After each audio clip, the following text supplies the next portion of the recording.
Hey, what's up, friends? Eric Crumbaker coming at you from Element Real Estate. Thanks for tuning in to episode number 9 of Real Estate and Shit.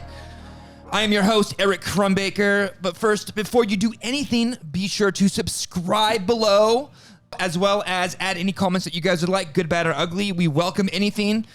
So again, welcome to a new episode of Real Estate and Shit. I got some amazing guests today. I have, you guys all know him from always. His name is Chris Fox. Chris, how are you doing today? I'm fantastic. How are you? I'm doing well. It's nice to see you.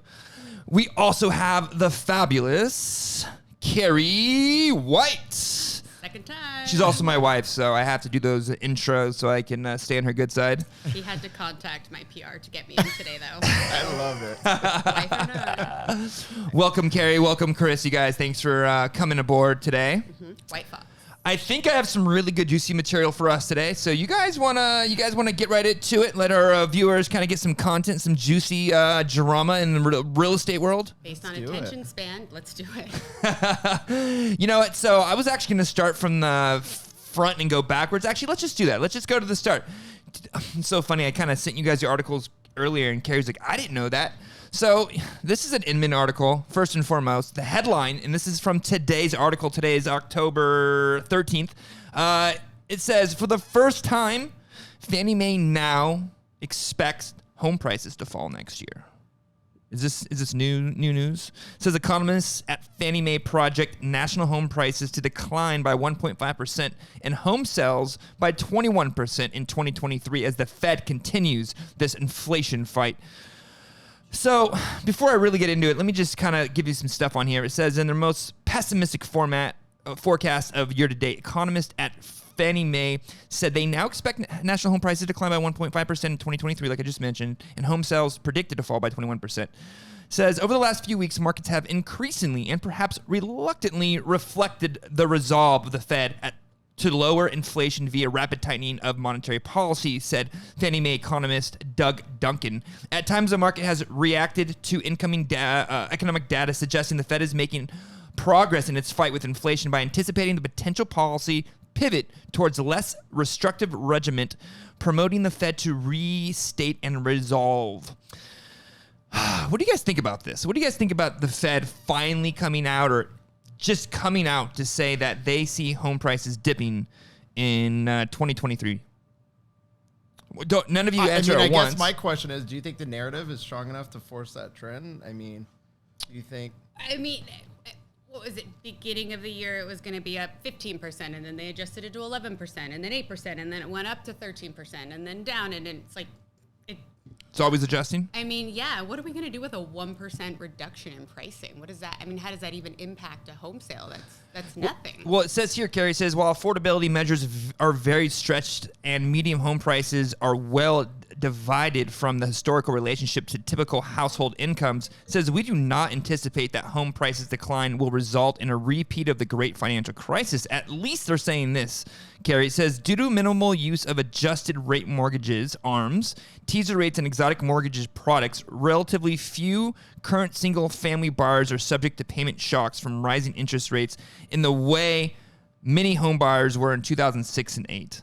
Yeah, you just answered your own question. We're just in such a different market than we were then. Okay. I mean, the hurdle right now is the unaffordability is so high. But that doesn't mean there's more houses. Agreed. Like last time where their inventory was rising, homes were being built. Now they're not. Inventory is shrinking. In our market in LA, we are not seeing more inventory. Okay. We saw a little bit more in June, July, but September has had increasingly less inventory across the west side. What is it like out here? Yeah, absolutely. Inventory is still low, but the demand is still there, and I feel like we're just going to see the banks get more creative to bridge the gap. They already are. The affordability gap. Agreed. Well, I'm going to play the devil's advocate here. Let me ask you guys a question. I'm looking at a little graph here, and I'm going to have Brian make sure he puts this on the podcast. Yeah, Brian. So in quarter 1 of 2021 all the way till quarter 4 of 2022, you saw annual home price appreciation from like 12.9%, 17%, 19%, 18%. Quarter 1 of 2022 was 20%. Quarter 2 was 19% of 2022. Quarter 3 was 13%. Quarter 4 is 9%. Well, I'm looking at quarter 2, 3, and 4 of next year, and it shows negative 1.3, negative 1.4, and negative 1.5. Convince me why I should buy a house. Why wouldn't you? I'm playing the devil's advocate here. Yeah, no, I mean, if you're trying to buy a house in the last couple of years, the insane market it was just, it was stupid, really. I mean, remember we were at one of our houses in March sitting with a group of realtors, and we're looking at each other, and we're like, what in the hell are we going to do? You can speak, Keri. You don't need to lip out hell. I'm much more proper on the air. But it was like, let's just get out of real estate because nobody can buy a house. And now people can finally buy a house. But of course, when the tide turns, you think it's all doom and gloom. But if you're going to get into something, 1% does not impact you. And if rates keep going up, then the house will actually become much more expensive. Yeah, I hear you, Keri. Oh, okay. Chris, I'm still on the fence. You know, really? I'm still on the fence here. I don't want to own something that's going to decline by 5% next year, where it says quarter 1.3, 1.4, 1.5. Tell me, Chris, why should I buy? Well, the ability to write an offer potentially under asking, get seller credits for these bridge projects to help affordability. I mean, it's exciting. Okay. I mean, you would prefer to be in a bidding war and spend hundreds of thousands over market value to get an offer accepted. Nobody wants to be in that. To compete with 2 or 3 buyers. I think it's an exciting time to be a buyer. A buyer. I completely agree with both of you. I'm just being the devil's advocate. I always go over the pros and cons of both buying or not buying right now, and I feel the negatives are right now. We talked about it yesterday, Chris. Right now, the only negative that I see is interest rates. It's the only negative I see. When you go to a positive, I'm going to go through a list of positives just off the top of my head right now. First and foremost, you own your property. You are not paying rent to anybody anymore. Yep. Second, most important part, you're gaining equity in your house. Yep. Third most important part, the interest rate that you just complained about. You're not, changes. And a little bit Stacey said, you're dating your rate. You're not married to your rate. And that's that window of opportunity I see us being in right now. Correct. Window of opportunity, because as the products do evolve and the banks do catch on and, find ways to make it buying more attractive and lending more attractive, then the masses are going to join again. Correct. And you're going to be right back where we were. 100%. So right now, we have a window of an opportunity while things are, uncertain and not fully adjusted to accommodate the climate. Now's the time. I completely agree. Buy. It's the first time buyers, unfortunately, that are getting the short end of the stick because they're scared, they're priced out, and a lot of them don't want to make a move. So who's making a move? The people that have been in houses, maybe like a small condo and they need more space, or a smaller house and they need a bigger space. Now they're like, yeah, we can actually put a contingent offer in. And so the people who have already made moves and made equity and building wealth for themselves are the ones that are winning in this market. Completely. It's unfortunate that a lot of millennials are scared and can't make a move. Yeah, I completely agree because, I'm going to continue what I was saying. Number 4, the next best thing is, right now, if you find a home that you like, you don't have to pay over the ask price. 6 months ago, you would have to pay, 20, 30% over to even get the home. And then you would have to release all your contingencies. No appraisal, give away your first child. Literally. Put yourself at risk in our reality to get this home and not really even love the home that you bought. You're just trying to get into a home. Now you get to actually take a deep breath, investigate the home, get a really good inspection on the home. Don't release any of your contingencies. Ask for credits back. Ask for, points back on your interest rate. Really negotiate for the home that you're fighting for. And again, you don't get to marry your rate, you're dating your rate. So all these things on the positive side, to me, just outweigh the negative like 10 times to 1. So you guys did really good. Good.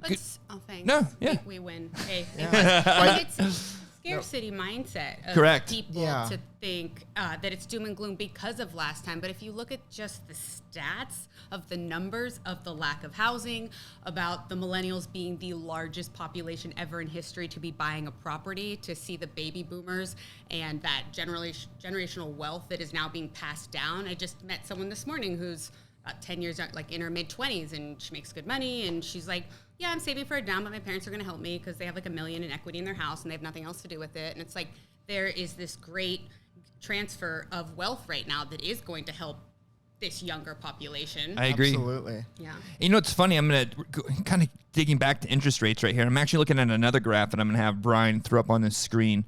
Another huge, in my opinion, the biggest reason I feel like people should buy now is because I'm looking at this data, this report, and it shows that the highest rate that they're expecting is a quarter 3 to quarter 4 of 2022, which we're experiencing right now. It's showing 6.7%. But over the next year, all the way into quarter 4, it shows interest rates easing. the whole year, just slowly easing, no drastic drops, but you're looking at 6% interest rate from 7% interest rate throughout the year. Well, so the way I see that is really shortly, Keri, is if you're not willing to buy now, and everyone like you and everybody else is waiting for these rates to drop, you're doing what everybody else is doing. So when these rates drop, you're going to jump right back in the same pool with everybody else, create a bidding war because you think you're going to, catch that rate. So is everybody else, and we're going to get right back in the same game. So and people aren't putting enough value on time. No, they're not. Your time is so valuable. Or so immediate. And life goes quick, and like everybody wants to treat their primary residence as if they were an investor. Right. Isn't that the truth? Being analytical and like analyzing the numbers, and it's like, meanwhile, your 3-year-old's now 15, and you're still renting, and you never got settled, and you didn't create that home environment that maybe was correct. Exactly. Correct. Biting the bullet now. Some people are trying to outsmart the market. Most people do. They're in finance, or they think they're hot shots. And they're like, I have insider information. Rates are going to go up more, and so we're just going to move to a rental for now. And I'm like, did you know rents are projected to go up 5% next year, and they're already gone up 8% this year? It's crazy. I mean. That garage conversion was going for $2,300 a month in Claremont for a garage conversion.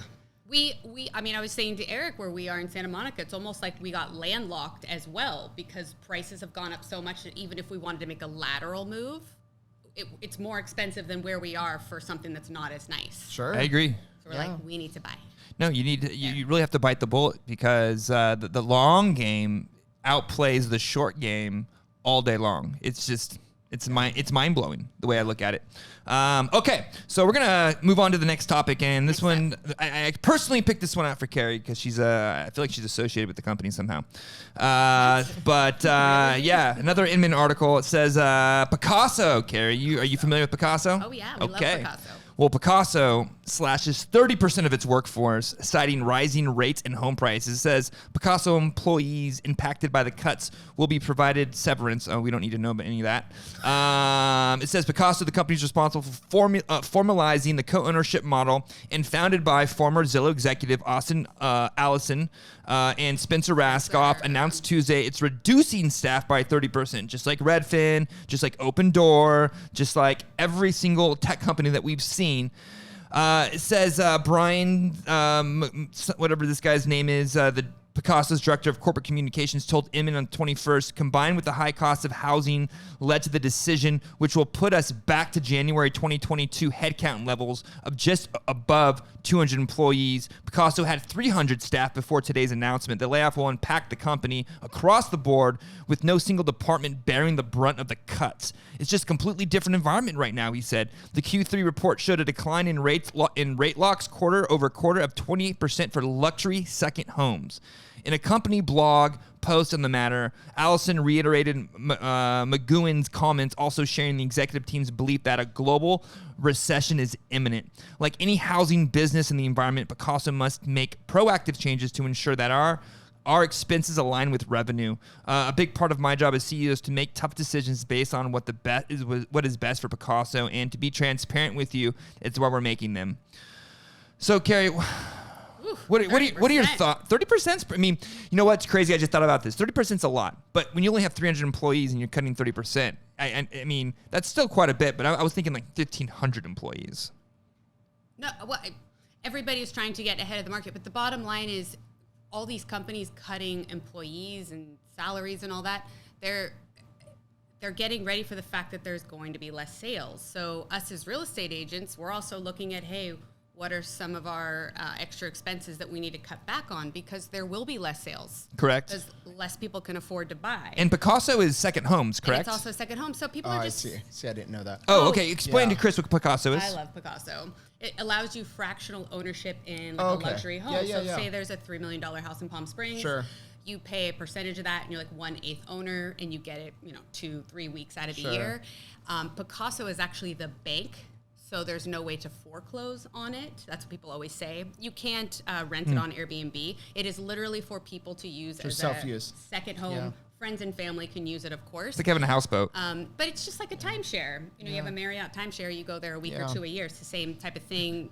similar type of money. And they have them in the top markets that people like in LA or in the Citrus Valley like to go Otherwise to. unaffordable. Yes, people that are, the thing is with the inflation and rates and all that, like it really is impacting people who aren't in the, middle to upper class. Well, I'll actually talk on that. Actually, it says this is about Picasso and some positive things that they've done. It says they operate in 40 top destination communities in 4 countries. Our portfolio Picasso Home is valued at more than $1 billion. Picasso continues to grow, and we forecast 100% year-over-year growth in 2022. It says we have many happy owners and continue to add new owners every week. We continue to see liquidity in our resale marketplace as owners are selling shares with an average of 12% appreciation. Wow. So it's a really good company. Yeah, it's just their houses they're getting in hit by everything else. Palm Springs, Truckee, Tahoe, Cabo. All the places that we love to travel. It does. It's funny, Keri. I'm going to give you a little quick stat right now, and you'll like this, and Chris, you'll like this too. It says, as reported last week in our Q3 second home analysis, the luxury home tier declined 28% quarter over quarter. That's kind of a huge. It says, however, demand is up 152% since the beginning of the pandemic. This is why we remain excited about the future of the Picasso and their future of a company. So it's very interesting as the secondary home market's down 28%. Yeah, quarter over quarter. I mean, running stats every week like I do on the west side in LA, you do get huge ups and downs because you have huge spreads. Correct. Like you can get a house that will sell for 10 million or 30 million one month, but then the next month there's no big sales. Everything's like, between 5 and 10. So the percentage of prices does dramatically go up and down frequently. I agree. And it's not as, similar of a barometer as like an average. Correct. I agree. Home. So because that has happened in Santa Monica. It went down 20% last month, but then the 2 months prior, it was up 5 to 10%, and then it'll go up again next month just because there was a huge sale one month. You're a pretty good economist. She's pretty good, huh? Yeah, She's absolutely. not bad, huh? You got the data to support it, Keri. What are you doing next week? Yeah, right? Holy smokes. Okay, we're going to move on. This is the one that got me excited. So everyone tuning in, this is the one that I was really excited about just because they're so prominent and we just like to talk about them. It says, here it is. Anywhere, it's a company, Anywhere and Compass settle agent recruiting suit capping a 3-year feud. It says the company submitted a joint filing to New York Supreme Court on August 4th, asserting that they had agreed to end litigation permanently and each side would pay their own cost. So, Keri, you work with a lot of Compass in your area. We don't actually have Compass in our area, but I'm just, for some reason, I'm accustomed to what they do and how they operate. What is your thought process on this lawsuit coming to a settle agreement as opposed to them going to court and actually putting Compass on their knees? Oh, well, don't you know how nobody wants to be in a long, dragged out. Nobody wins but the attorneys. Yeah, Agreed. Exactly. So Agreed. Everybody settles. I don't think that's a testament to Compass itself or Realogy. I think that's just what happens in lawsuits. I mean, well, this is the thing. So it says Realogy's initial claims against Compass made in 2019 accuse the brokerage of unfair business practices and illegal schemes to gain market share at all costs, such as allegedly offering inflated compensation packages and encouraging new agents to share confidential and proprietary information. The suit alleged that Compass co-founder Robert Refkin personally solicited Realogy to enter into an illegal price-fixing agreement where the two companies would agree to limit agents' compensation and compete on brand but not on price. Wow. It says in February 2021, Compass filed a countersuit against Realogy, which alleges that Realogy resorted in lying, stealing, and cheating to stop Compass's growth, and that the holding company's lawsuit was part of a smear campaign to spread false information about Compass. The counterclaim accuses Realogy of being complacent in the face of industrial innovation, leading to decreases in Realogy's market share and stock price, of harassing agents who left affiliated brokerages for Compass, and of theft of confidential information. I wasn't ready for that paragraph. Before I get both of your comments on this, I just want to say that I do feel it's unethical for any company, especially in real estate, when it comes to offering compensation packages to join their brokerage. I just don't feel that it's fair. I feel that it should be unethical, and I do feel it's both immoral because a lot of companies can't do that, and a lot of companies aren't pushed by Wall Street, aren't pushed by Goldman, and they don't have that type of. I mean, all you're doing is paying. You're not offering them more support. You're not offering them more services or value. You're just giving them a lump sum pay of a check, and then you're telling them they have to stay for 2 years. You know, at 2 years you can leave, but you can't leave for 2 years. So I feel like they're almost handcuffing these agents, and then I feel like I don't know if it's illegal because I can't say illegal on the air because it's not illegal, but I feel like it's highly unethical to be doing this, and I know they do it because we're in real estate. We all know agents at Compass, and we all know what they got paid. Is that public information that they pay agents to come over? I don't know. Okay. Maybe it's just an insider trading because we know. But I can tell you right now, Compass pays agents to come over. We all know this being in. Did you not know this? I did not know that. Don't call them. That's wild to me that you would have to pay agents to come on board. Well, they stopped doing this last quarter, so they're no longer offering these packages because they're obviously in the shitter with their stock.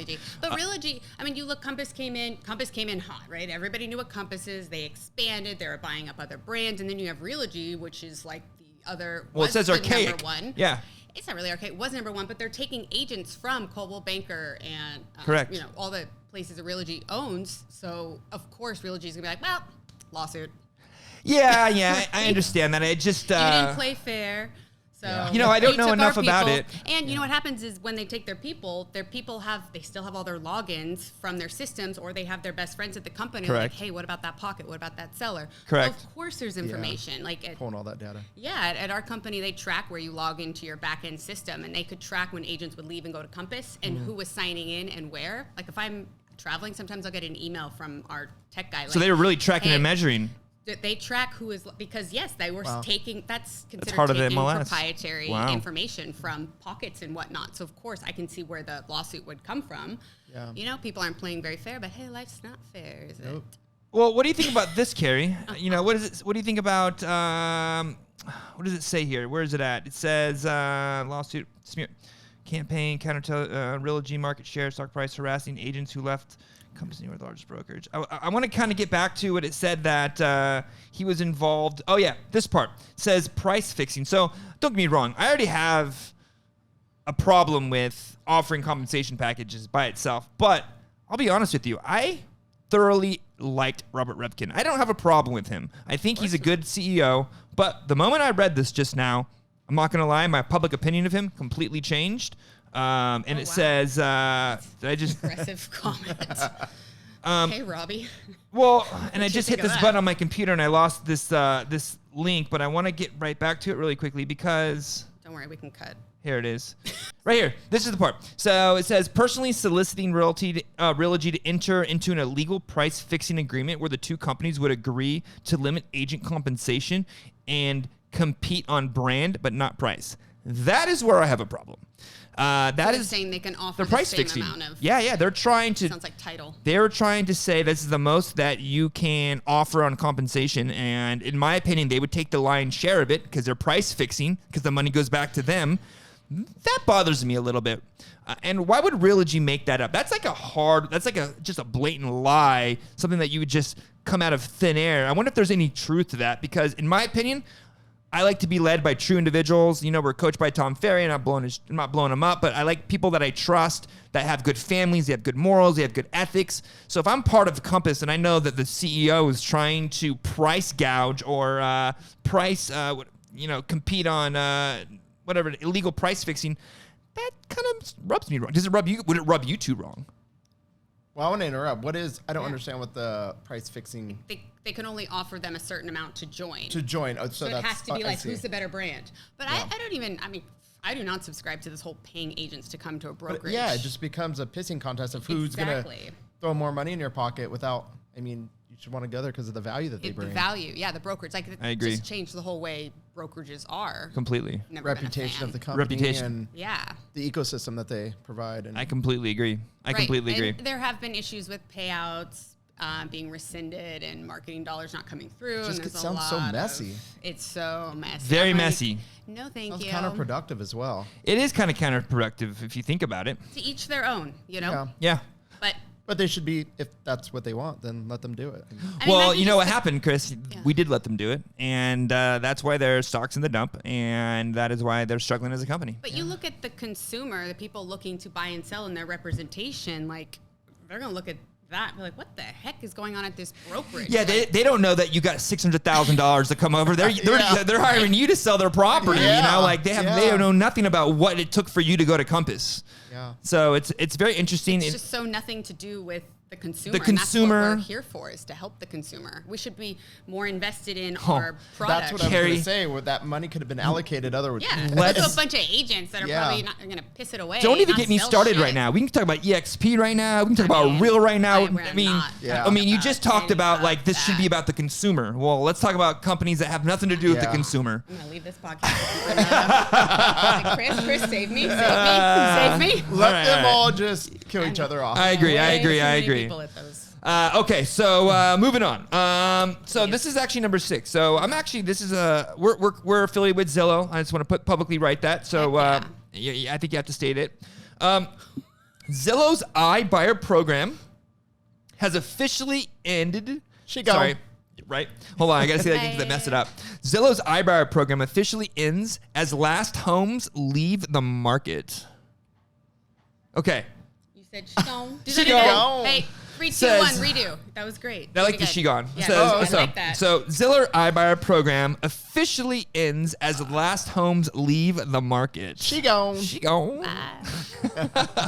A year after announcing it didn't take experts to predict that. It didn't. No, it really didn't. That's why I was happy to pull this up. It says a year after announcing that it would abandon its iBuyer program, Zillow has officially offloaded the last of its homes it bought from Zillow Offers, marking it into a major chapter in real estate history. Wow, history. It says, I gotta find there's so much shit here. It says nearly a year after Zillow shocked the real estate world by announcing it would abandon the iBuyer program, which, by the way, was supposed to be some groundbreaking thing. Zillow, the company has finally and officially bowed out of the home flipping business. A Zillow spokesperson confirmed the end of the program, saying on Thursday when Inman reached out to the company that they would no longer have any homes listed for sale. Says the comment comes about 2 months after Zillow's most recent earnings report, which always ties back to the stock, at which time the company said it still had 71 homes to sell. Company leaders said at the time of the report that they would be done selling those homes by the end of the third quarter of this year, which wrapped up last week. Zillow did not say exactly when or where the final Zillow Offers homes sold. The listed for sale language is not notable, as it implies that there may still be contracts that are yet to close. The company did not provide additional information. Still, the fact that all Zillow's inventory is gone from the market marks an end to a significant chapter in the history of iBuying. Really quickly, before I get you guys' opinion, says the concept. Quick cash offers from a big company just so you guys know the concept. It says quick cash offers from a big company, which then renovates and sells at a profit, began an open door in 2014. Zillow jumped into the game in 2018 and quickly became the second largest player in the segment. iBuying also became a centerpiece of Zillow's Zillow 2.0 initiative, which was meant to grow the company beyond its traditional roles as a portal for consumers and lead source for agents. But buying, renovating, and reselling homes proved to be a challenging business, and just in 2021, the company lost $881 million. The year before, they lost $320 million. So between 2 years, they lost $1.2 billion. Let's talk this through. So they're dependent on their systems in order to profit from their own purchases. Correct. And it's obviously failing. They're done. Think about that. But it just illustrates what the lack of attention on a listing yields you. Yeah. Big time. Well, I mean, what was their revenue? Huge loss. Prior. I mean, that'd be interesting. The year before they lost $320 million. Right, but like, how much were they? So they lost $320, and the year after they lost $881. Maybe they made $5 billion the year prior. No, Keri. They just started 2 years ago. Okay. So they've been in negative ever since they started this, and they thought this was going to become a positive. Because, you burn money, you burn cash, and all of a sudden it takes a while to become profitable. I just wish people thought logically about all this. Imagine if either of you two lost $1.2 billion. I feel like I'd be in jail. You know what I mean? Like, if I ran a company and I threw away $1.2 billion, I feel like I'd be in jail and killed. Fired. Beyond fire, I'd lose my life. Yeah. I don't even know what $1.2 billion feels like. I feel it. Yeah. But think about that. I am so relieved when I read reports. Don't get me wrong, nothing ill against Zillow or anybody that has to suffer a job loss or any type of income loss. But on the fact of a real estate perspective, this makes me feel good because just like our company, The Human Element, we are going against the grain because we feel technology is not the driving force of where real estate's going, because the human connection is, and that's what people want, and they trust in us to do a service for them. And these tech companies, these AIs, these computers, they just don't live up to what people actually need. They overpromise, underdeliver every single time. Yeah. And what's sad is these people get taken advantage of. These owners and these people all lose. They all lose money. They all lose money. And these companies still profit, whether they lose at 1.4 billion or 1.2 billion. There's somebody making money over there. Somebody's, cashing in.